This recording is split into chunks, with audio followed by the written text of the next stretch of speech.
সেইটো মই BA final দিয়াৰ সময়ত মাজতে কিমান হ'ব এনেই ক'বলৈ গ'লে 1.5 মাহমান হ'ব, কিন্তু তাৰ মাজতো কথা চথা পাতি আছিলোঁ অকণমান কিন্তু 1.5 মাহমানৰ এটা ব্ৰেকআপ হৈছিলে অলপ।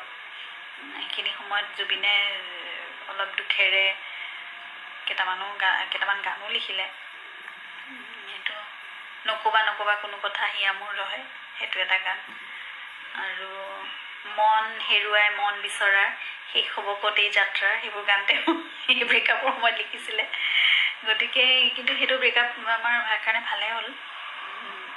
জুবিনে বৰ ধুনীয়া ধুনীয়া গান কেইটামান কৰিলে আৰু মই আকৌ আহি গ'লোঁ।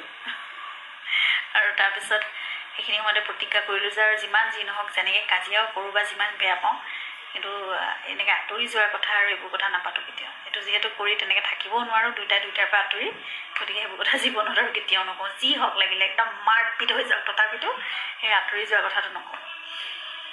গতিকে এইবোৰ ফেজ পাৰ হৈ গৈছে আৰু কিবা কিবি।